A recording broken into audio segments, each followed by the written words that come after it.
Justice as fairness what we want, ये एक बड़ा पॉपुलर फ्रेज है। ये बात आज हम यहाँ क्यों कर रहे हैं, क्योंकि आज कुछ नौबती ऐसी आ गई है। हाल ही में भी कुछ दिनों पहले सुप्रीम कोर्ट ऑफ इंडिया ने कहा था कि जुडिशरी करप्ट नहीं है, और अगर कोई भी ये बात कहता है तो वो ये गलत है। बिल्कुल, हमें अपने देश की कोर्ट पे सवाल नहीं उठाना चाहिए।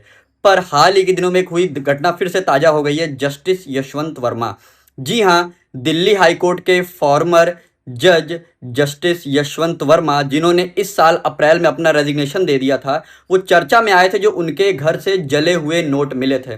जी हाँ, पिछले साल मार्च 2025 में उनके दिल्ली स्थित सरकारी बंगले में आग लग गई थी। जब आग बुझाने के लिए दमकल कर्मी पहुंचे और साथ में पुलिस, सिक्योरिटी, बाकी लाव लश्कर पहुंचा, तो उनके घर में स्टोर रूम से कई सारे जले हुए, अध जले हुए और सही सलामत नोट मिले।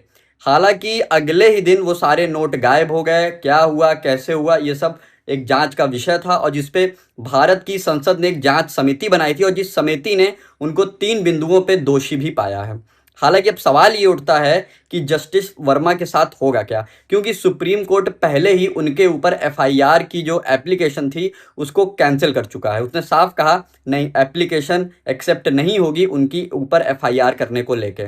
अब देखना यह है कि भारत की संसद इस पे क्या करती है। क्या हमारे देश का कानून एक आम आदमी से लेके प्रेसिडेंट तक सबके लिए एक बराबर है? क्या वाकई जुडिशरी सबके लिए इक्वली रिस्पॉन्सिबल और अकाउंटेबल है? लेट्स सी आगे क्या होता है।